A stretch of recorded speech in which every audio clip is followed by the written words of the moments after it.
The following podcast is a W2M Network original production. Visit W2Mnet.com for all of our other great podcasts, plus news, reviews, articles, and opinions from the worlds of wrestling, video games, football, and entertainment.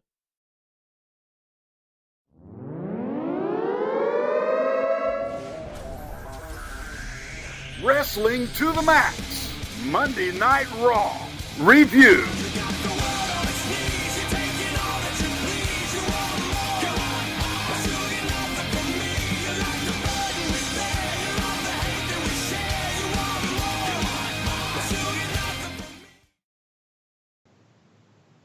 Welcome, everybody, to the W2M Raw review for April 24th, 2017. And we are brought to you by the W2M Network and, of course, W2Mnet.com itself. That's right. We are excited about all the great things to offer there. So if you want to go check out all our podcasts on W2Mnet.com, make sure you go check out W2M Network. But the place just to find our podcast is Wrestling to the Max. That's right. Go subscribe on iTunes. Go rate and review. That gives us a little bit of a helping hand. Plus, it also, lets us know what you think about the show, what you love and what you don't. I'm just going to throw that out there for you guys. Of course, I am Gary Vaughan. Along with us is Mr. Paul Leazar. Heyo. And, of course, the host that's going to lead us down the path of Monday Night Raw, Mr. Sean Garmer. What's up, everybody? I'm awake today, so. Yeah. Yay! Hey, no more Ambien for Sean, hopefully. It helps when you do another podcast in front of this one, so. Yeah. There's not saying anything bad about that podcast. We won't name the podcast. It obviously puts him to sleep, so we won't mention No, it. it's that I'm dumb and watch, like, the last hour of Raw, I get tired of tweeting and I lay down in my bed and end up falling asleep. Yeah. So anyway, now that I am awake and able to talk about this go-home edition of Monday Night Raw, because Payback is on Sunday, even though for most of the show you wouldn't even know it existed. Because I feel like until they started running down some of the card, I didn't know that pay-per-view was happening on Sunday. But, that's how WWE works half the time. These pay-per-views are just becoming less and less a big deal as time goes on, honestly. But hey, this opening segment, they tried to have fun with it after showing us clips of Braun basically almost doing everything but actually killing Roman Reigns by tipping over the ambulance and everything. We get Chris Jericho coming out. Of course, this is Chris Jericho's last Raw for a while. He's going on tour with Fozzy. We'll get to see him at Payback, and then he's supposedly going to be gone for a bit. So Jericho got to come out to, I guess, do a sort of hurrah and go through all his wonderful catchphrases that he's been able to bring out on this run. It's honestly amazing how he has turned this one catchphrase into different things depending on whether he's a face or heel. With the, it was "Drink It In, Man," and now it's the "I have friends of Jericho, cheer me on, man," and they cheer him on. And the crowd in Kansas City was definitely into it this evening, so it made this show much more worth watching. Jericho does his stick. He even calls his former friend the hemorrhoid of America, not the face of America. So, Kevin Owens, better go get you that preparation H for your face. And The Miz and Maurice come out because, hey, why not? Let's redo this feud that, we almost started Jericho's run on last time when he was feuding with AJ going into WrestleMania last year. So they do the, we're going to take off Jericho's highlight reel for Miz TV, but then Dean Ambrose comes out, and we get Ambrose Asylum. I love that Ambrose Asylum is just a whiteboard and a cheap-ass rug. But, of course, Mitch is dead, so you can't have Mitch there, sadly. but and which everybody was apparently asking for.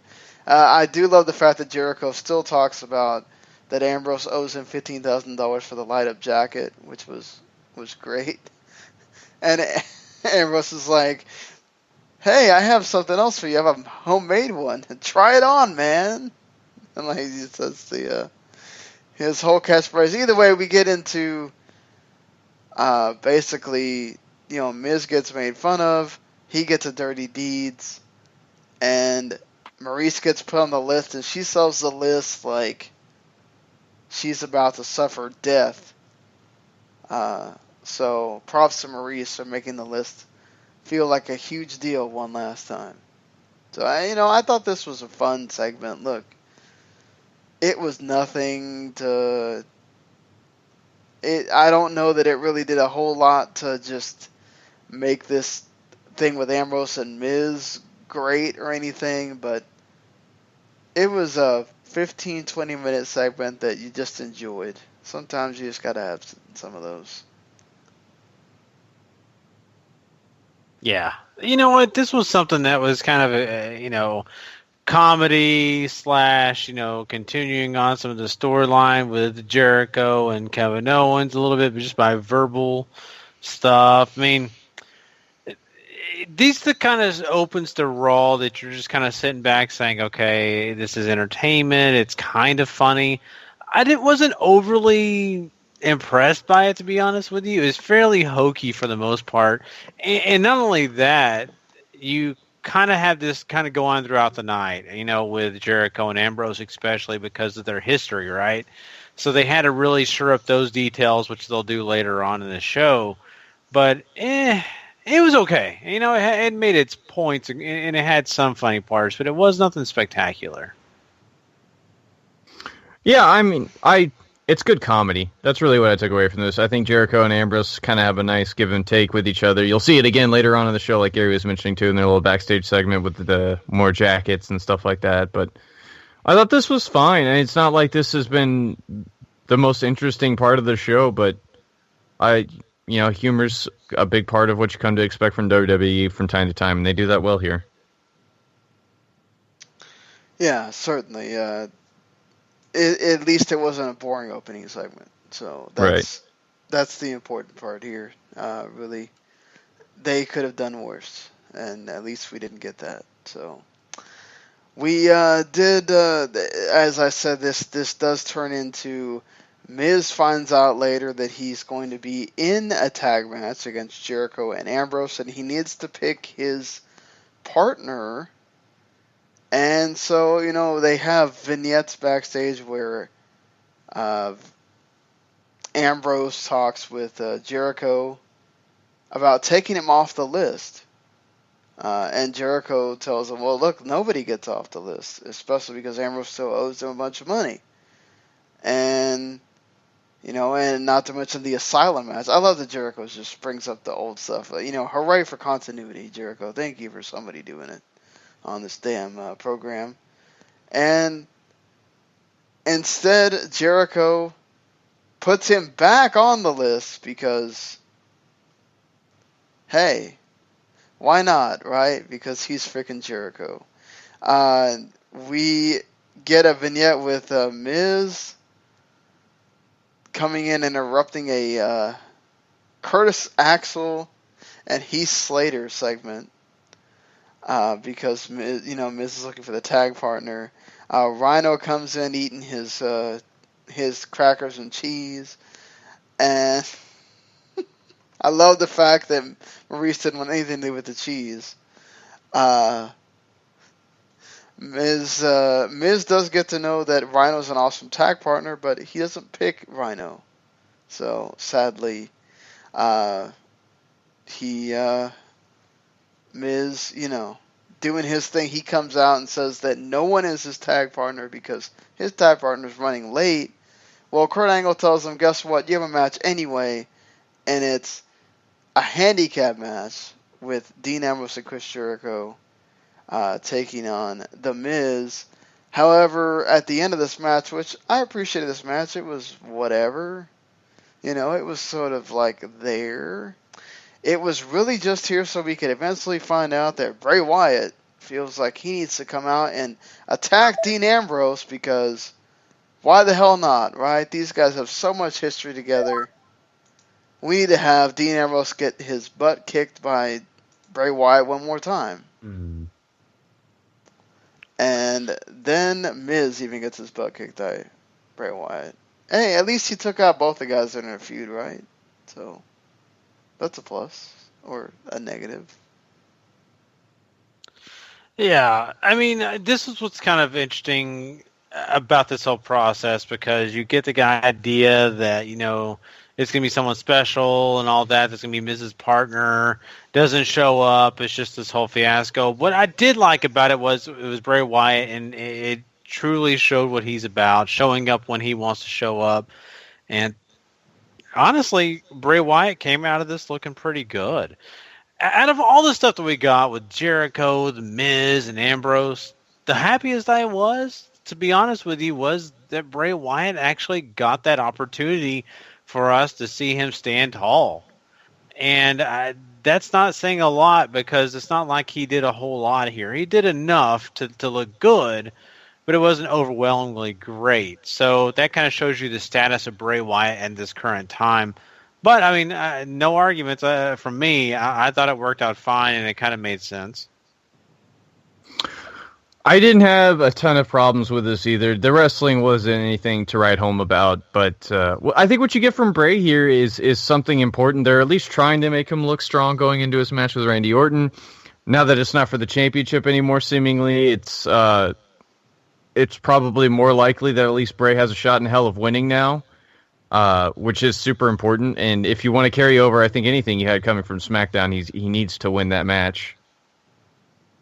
Yes, please. He needs to win that match. He needs to in a bad way. Yeah, I would hope that because they didn't make it for the title, that's why, so that he could win. But you never know with WWE. They change their mind constantly. So I'm moving it along here to something that doesn't involve these four men. We go on to the continuation of the Tag Team Championship feud. Last week we had Cesaro and Jeff Hardy. This week we had Sheamus and Matt Hardy. And man, this was a good match. I really enjoyed it. You know, Matt got his stuff in. He got the hits. Sheamus looked really good here too. You eventually get a Jeff Hardy distraction on the outside that causes Sheamus to get distracted. Matt Hardy hits a twist of fate, and Matt Hardy wins. So Bart the Hardy Boys have won their singles matches. Does that mean Cesaro and Sheamus win on Sunday then, or do they just make them look worse and have them lose all 3 matches? What do you think, Paul? Sorry, I'm doing updates on stuff. I don't see a reason to move the titles off the Hardys. I think this is just a reason to sort of establish them. Unless lawsuit stuff gets settled, and suddenly whenever they find themselves in the ring with these two, they just get beat up so hard that they literally beat the broken back into them. Okay. And, I'm right there with you. Now, we have seen Matt use the broken stuff on Twitter again, all of a sudden. So, and he was using it aren't they still doing some, they had some indie shows they still had to do right this weekend, or I saw them on something else. They were on House of Hardcore. They weren't supposed to wrestle on the show anymore, but due to a whole bunch of political circumstances and other things that ended up happening, they actually got to wrestle. So, yes, they're doing it on the indie circuit because it's not I guess Flow Slam, depends on your definition of televised, but... Yeah, that's different in a way. Maybe, I don't know. Here's the thing, and the reason why we get to kind of your opinion here is because of the fact that, I think the Hardys winning both these matches is fine. They are the champions. They've got to do their thing. I think it also kind of does add to this feud because you're going to have Cesaro and Sheamus kind of looking like, hey, we didn't do the distractions here. We kind of, got screwed a little bit, and the Hardys come out of this still kind of the baby faces without doing the broken gimmick. It's the only thing they have, right? And the Hardys walked into WrestleMania and became the biggest baby faces in this tag division.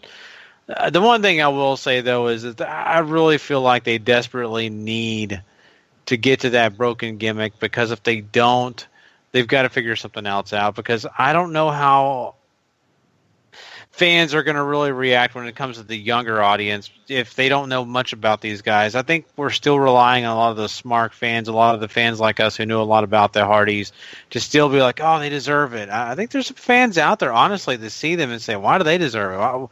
I want the tag teams I've been watching for the last 2 years to win, because those are the guys I know. So to me, they still got to work on this. I think the Hardys have a lot to offer. I just really hope that lawsuit gets fixed. Yeah, the best part is Matt Hardy constantly changing his Twitter handle. Oh, yeah. He's gone through all his gimmicks. And he keeps going through all his gimmicks in his matches, too, which it's great, too. He did the V1. He was doing some of the broken stuff, like on the sly. You know, just, love it. Love it, right? Yeah, you know, I like the story they were telling here with Cesaro and Sheamus, that they're not going to just go and beat up the other team. They're trying to restrain themselves. Their faces. They're obviously pissed about these distractions, but Sheamus kind of is the one talking sense to Cesaro and kind of like, hey, you know, let's handle this the chivalrous way and shake hands and all that kind of thing and see who the best really is on Sunday. And, you know, I'm fine with that. I like the fact that they just didn't go with the whole, oh, let's just beat up the other team because we're pissed. Mm-hmm. I agree. So I know this isn't Raw related, but they showed this commercial like 3 times. So I feel like we almost sort of have to talk about it. And also because Gary hasn't had a show to really be able to talk about this either. What Vince and his incessant obsession with everybody on the planet Earth that works for me has to have a nickname. Shinsuke Nakamura is the artist known as Shinsuke Nakamura. I mean, how stupid is this, right? Like, we might as well have Shinsuke Nakamura show up with a canvas and a paintbrush and just stick him out there. Like, I get it. He comes out with a dude that plays violin and all this stuff, and he's special and whatever, but it's just... I like the fact they're not just having him wrestle randomly. I do appreciate that, but I could just do without the nickname. It's dumb. Yeah. To me, it's quite silly as well. I understand that, you know, they want to have something to go with his character. That way people, if they don't want to maybe say his name, maybe very Americanized people who can't say Nakamura. Vince can own something of him. Yeah, that's true too. That way they can come out with the shirt, the artist, you know. I don't know. I get it. Yeah, you know what? He is an artist, but on the other hand, I mean, what are we doing? I mean, he's kind of doing the Michael Jackson gimmick. You got to throw Prince in there too. I mean, too much. I can't think of something that bothers me less than this. Like, it's a nickname. It's probably not going to be used all that often. If it starts affecting his character, maybe then I'll care. But for now, it's a meaningless frivolity. That's no big deal. But you don't think they're going to shove it down your throat? I really. They are. That's what they do with every. They're going to nickname. say it a lot, but it's not. If it doesn't change the gimmick, then who cares? It's just a name. I do, because I don't want him wasting his time having to say it and do all that crap. You know. It's 5 seconds, and he could probably say it. Otherwise, they wouldn't do it. It's not a big deal, guys. No, I'm not offended by it at all. I just think it's kind of funny that they had to add that in. You're probably right. I mean, I don't know. There are a lot Honest- more things to be upset with than the artist known as Shinsuke Nakamura. Like it's no big deal. Just call him the artist then. Why does it have to just? Because you have to cite Prince. Like they have to hit you in the face with what they're going with because they have no subtlety left. Vince They lost used his it all on subtlety Bray a lot. Wyatt and Randy Orton. That was subtle. That's some of it. At least Luke's part was. Yeah, I mean, I'm about to say, like, burning down somebody's house, that's pretty out there. But, hey, they certainly were not subtle about one Braun Strowman. He comes out with this, we're doing this dumpster match, because Kalisto was, you know what, I do appreciate the fact that Kalisto was pissed that he was called garbage last week. So why not? Let's have a dumpster match. So I can really be garbage and throw it into the garbage. Haha.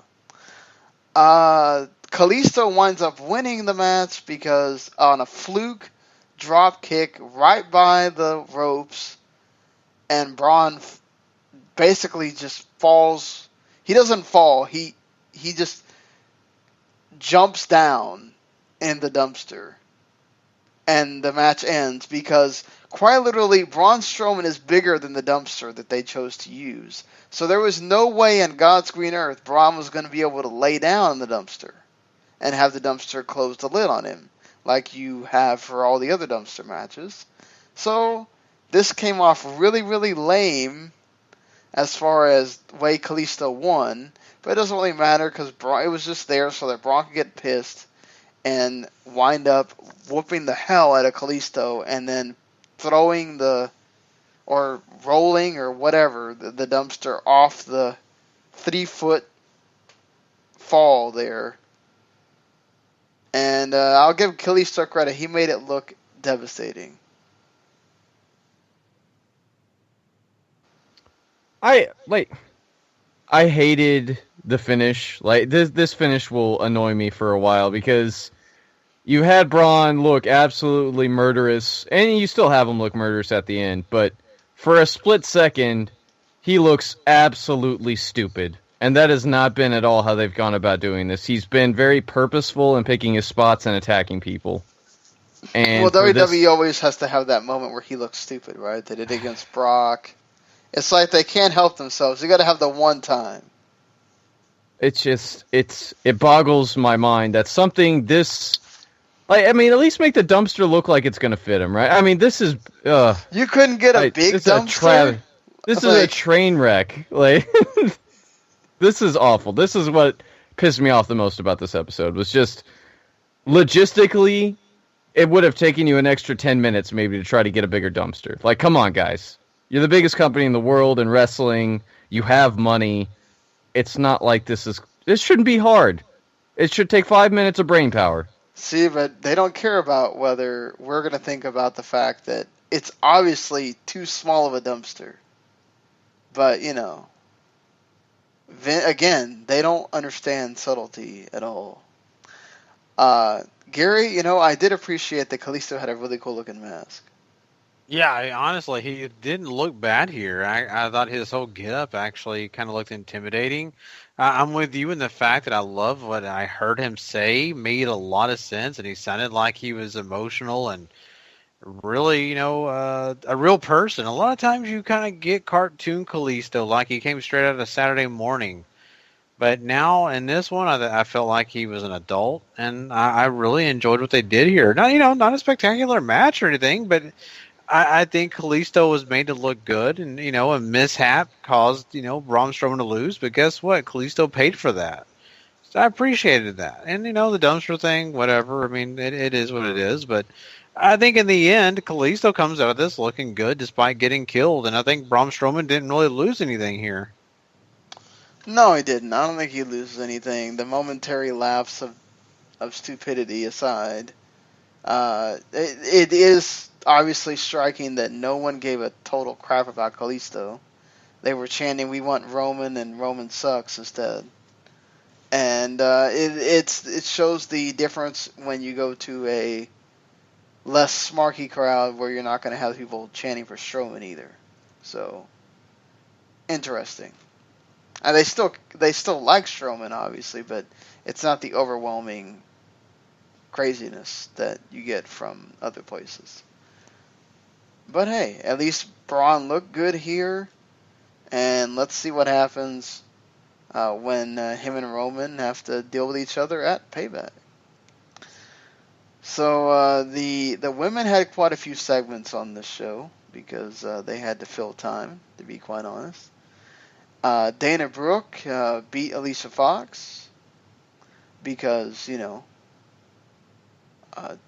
neither one's really doing anything, so Dana Brooke beats her pretty quickly. The match was whatever, and she could have gave Alicia Fox a concussion on that driver, probably. But hey, Emma gave Dana Brooke this weird hug because she still remembers them being friends in NXT, and Dana Brooke is weirded out by that. So, yeah.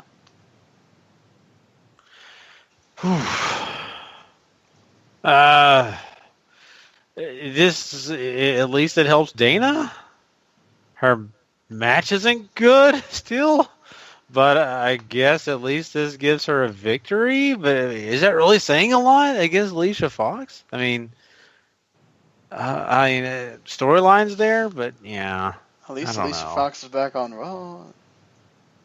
I guess. Do we care? I wish she would not be on 205 Live anymore, but Mm-hmm. I don't know, Paul. I look at this and I say, it is what it is. I'm scratching my head trying to think of a person who has regressed more since being called up to the main roster than Dana Brooke. Like, it's probably because she just hasn't had a lot of ring time as far as TV, like at least as far as what we see on TV every week. But hey, this was bad. This is send her back to NXT already. Like, there's no reason for her to really be here anymore. And if you stop it before the push gets going, like, that would be helpful. I would say that being in the ring with Alicia Fox doesn't help you at all either. But that finisher hit did not look good on anybody's part, though. Like, that just looked awful. It was bad. Yeah, it was pretty bad. So, another thing that wasn't that great either was this segment with Alexa Bliss and Bayley. I don't know, I felt like this promo was up and down. I did feel like Bliss did a much better job than Charlotte does at trying to handle the what's. She told them that, Alexa Bliss is great, what? Oh, and then they shut up.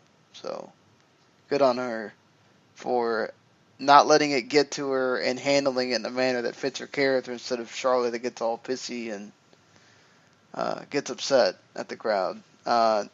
Bayley was kind of Bayley here. Bayley's not the greatest on the microphone. I don't necessarily think that the whole, we need to pick and choose what we're doing with Bayley here, right? Like, we've already established that Bayley is not the character from NXT. We've also, I know that it's different continuity, but Bayley was there with her boyfriend at the Hall of Fame. So us people that are intelligent and watch all these things, I feel like I'm sort of insulted because it's like, we've already established that Bayley is past this point of being the baby. So the whole, have you even kissed the boy Bayley thing, I don't think hits the way it would have in, say, NXT. It's just Bliss kind of being, snooty or whatever, or being a bitch, basically. Alexa kind of gets to be Alexa here. Sasha comes out to continue the whole... I love the fact that Alexa made a big deal about it, too. Like, it's the continuing song of Sasha and Bayley, and they got to make fun of that, but basically it leads to a Sasha and Alexa match, which doesn't go very long at all, and it was whatever as well. The women just, as far as wrestling goes, this was not the night for them. But yeah, it gets the women's title sometime on TV, I guess. Yeah, and the most important thing for me here is you see that Alexa Bliss coming over to the Brawl was not a bad thing. It was a great trade for both brands, I think. Charlotte needed a new, set of scenery, and Alexa Bliss, I kind of think the same. And I just think the way she kind of works the crowd, I think all the comments that she makes are right on. And so I'm very happy what I saw here. Now the match stuff, it is what it is. But for what this is and what we get out of your champion, it's very important. And I think that they really had at least a good talking segment here for her. And, of course, even Sasha, when she comes out, does a pretty darn good job. So outside of that, nothing special for the women. But I think that this is good at least for that part. I think really what I took away most from this was that they really went out of their way to try and establish Alexa Bliss's character here on Raw, because I'm sure they're either assuming that, one, you don't watch both shows, or two, they really wanted her to just sort of come out and have that moment so far on Raw where you get a feel for who she is rather than just the wrestling parts and the little bits that she'd gotten here or there before this, because she had been sort of sandwiched in between a lot of the, hey, we're debuting, and we're talking, and we're introducing these people, and it's sort of whatever, right? So I think from that perspective, it worked out really well. Bayley, I don't know so much if I agree with, Bayley is Bayley on the microphone, right? She has the gimmick, she has where she comes from. I think the way that Alexa sort of attacks her was fine. I mean, they're trying to connect to a different audience than us right now. I mean, yeah, we're totally on Bayley's side just because we have experience with her. We've been through that journey with her. We're already invested right now. It's time to get a whole new crowd into it. So saying you've never kissed a boy and I finally, I get to beat you in your hometown and humiliate you in front of your father, like, that's great stuff from Alexa, in my opinion. It's whether Bayley has a fiance or not, sort of whatever. Mm-hmm. I feel like this is one of those times that's the hometown person is winning because they've been talking about it too much. Normally, when the hometown person's losing, they don't talk about it. Yeah, I mean, and we're building up to Sasha and Bayley for the belt at some point. So Alexa falling by the wayside a couple of times, it might have to be an unfortunate side effect of that build. But, as you look at this and the women's division right now, that's the kind of the way they do things, right? That's why Charlotte had so many championship runs. They had to flip-flop it so many times, and I feel like they could be getting into that rhythm again with Alexa. They didn't have to, but I went back to it. They were trying to establish them both as equal so that you could get Charlotte leaving and still have Sasha there, but then Sasha kind of went by the wayside a bit too, so yeah. Well, they'll be doing the same thing again. They still have Nia Jax to get in the mix again. They still have Alexa, out after she loses the title. So I mean, it's still going to be a little bit of a round table of people passing the belt around. Injuries didn't help Sasha either, unfortunately. Right. So that ends the women's segments for Raw on this show here. We do get some cruiserweight stuff, as you would expect. You get Neville and TJ Perkins against Austin Aries and Jack Gallagher. Since Austin Aries is wrestling Neville for the cruiserweight championship at Payback. I thought this was a good match that I enjoyed. It was fun. I still think that they're missing the boat on TJP having some heel music, but aside from that, Aries got to look really good here. He got TJP to tap out and looked strong going into his match with Neville. Yeah, I thought this continues to build onto what we're doing, right? Austin Aries continuing to get wins over TJ. Who I don't know if he really ever truly got to establish himself yet as somebody to be afraid of in the division, but with, it only being so big, there's only so much you can do. So, I like this fine match. I kind of wish we had some more stuff going on in 205 Live a little bit at times, but I think this is. I'm looking forward to the match. I'll say that much. I think Aries and Neville really put on a great match at WrestleMania. I'm hoping they can top the effort in front of a crowd who might care some more. Yeah, and this match was fine for what it was. I enjoyed it, and I thought they did a good job here. And, I still like these storylines with this 205 Live set of guys. They all have some things that make sense. It's a story that you kind of care about, so I'm completely fine with all of this. Yeah, I think the story they're doing there is, I'm fine with that too. I like that they're at least using TJP in some kind of way that makes sense, and he's not just there. Gallagher's kind of just there right now, but it kind of continues on with him and Neville having problems. So, and that all works. And I think the only thing we haven't talked about is the 6-man tag that was supposed to be Samoa Joe, Gallus, and Anderson, with them two-sweeting each other backstage too, by the way. So, the club could form at any moment with Samoa Joe. I'm joking. And Seth Rollins, Enzo, and Big Cass, but Enzo gets attacked and gets a magic killer on the floor. Joe had been attacking Rollins on the outside, and they brawl. And Kurt Angle comes out and goes, hey, we're still having this 6-man tag. But guess what? You have a new partner, and it's Finn Balor. And this is the first time ever that Finn Balor has wrestled his former mates of Gallus and Anderson. This was another fun little match. I enjoyed it. Of course, all of Twitter was just talking about how the club are exploding or whatever. And not that anyone that was watching that in the crowd or whatever even knew probably what was going on. But still, this I enjoyed this, and you get the faces winning with Rollins hitting his knee. That's sort of a ode to Kenny Omega, which is going to be his new finish. Looks like. I wasn't the biggest fan of it, but it'll take some getting used to, I guess. But there you go. I still don't understand why you can't do God's Last Gift, but whatever. I don't know. I like God's last gift a lot too. Sort of a snap fisherman suplex. If you're unaware with what we're talking about there, but it's fine for what it is. Joe and Seth are sort of finishing off whatever they have left here, and the tag teams are back at it again. When it just feels like we finished watching these two teams feud, and now here we are again with them because of the Revival injury. So. I think this is more business as usual here.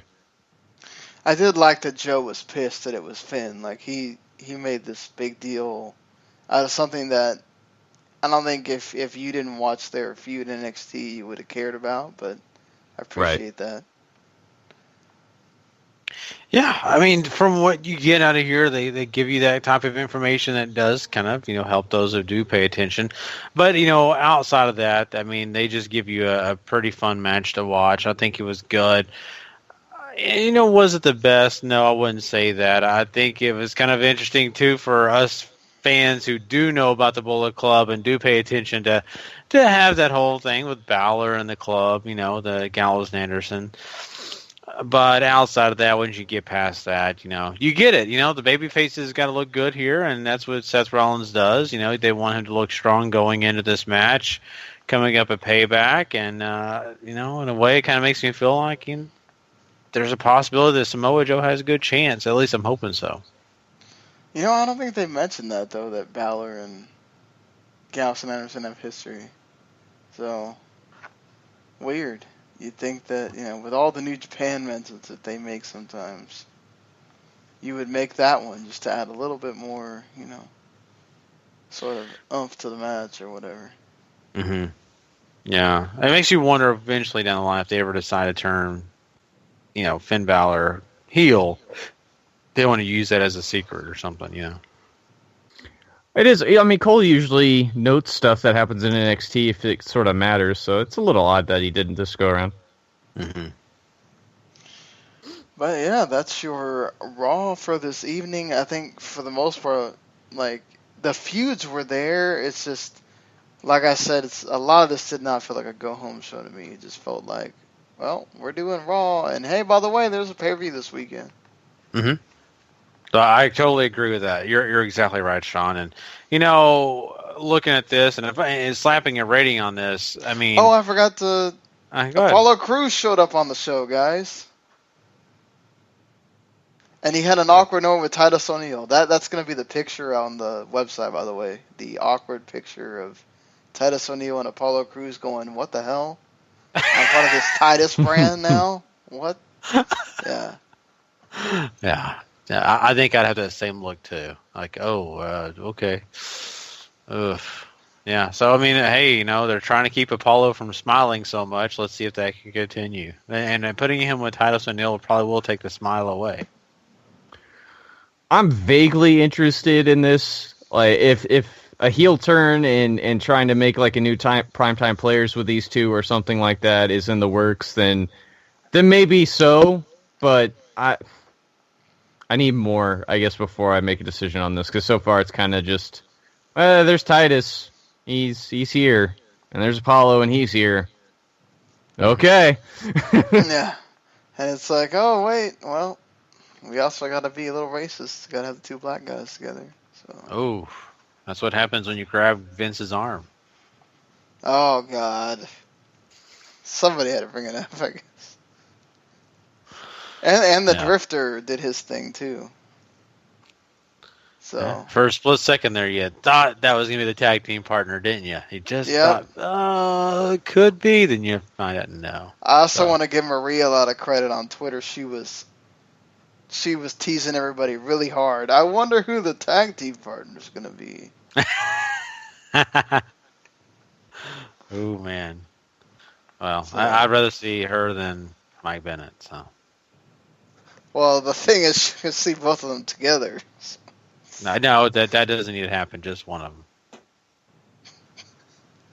Sorry, Gary, to break it. No, I know. I just WWE. If you have that idea in mind at all, let me tell you right now. There's a place called 205 Live.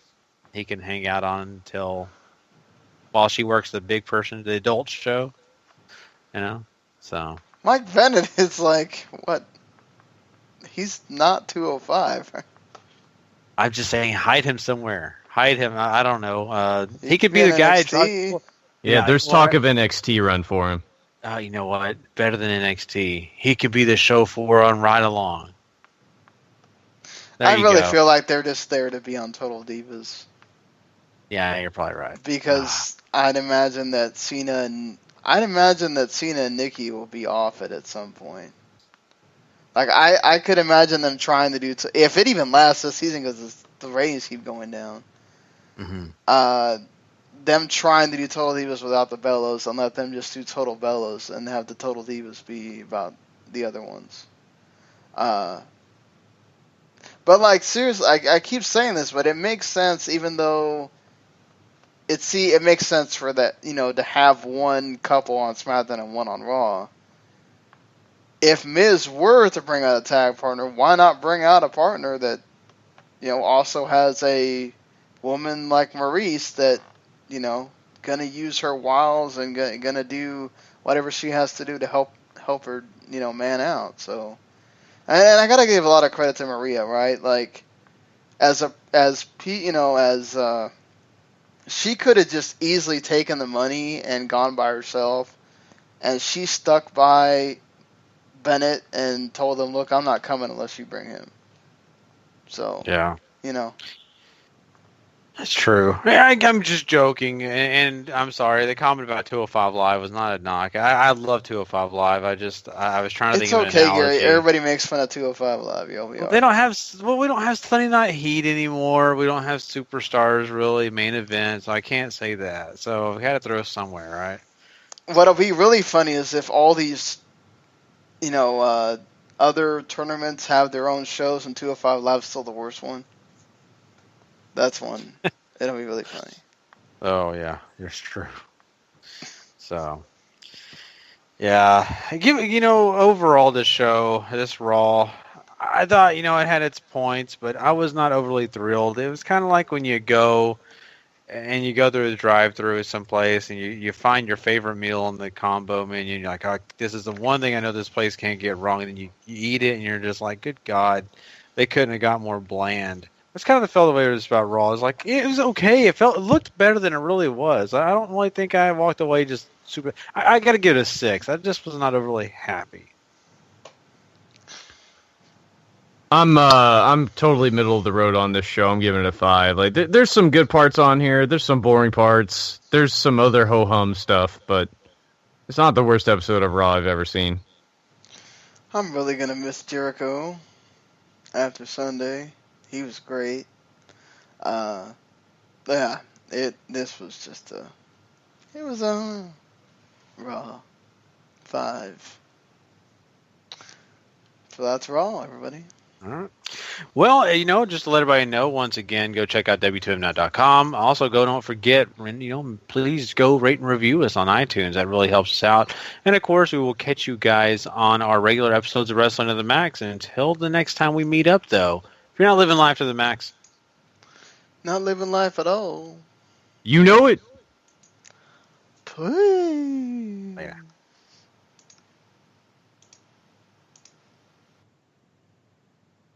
The following podcast is a W2M Network original production. Visit W2Mnet.com for all of our other great podcasts, plus news, reviews, articles, and opinions from the worlds of wrestling, video games, football, and entertainment.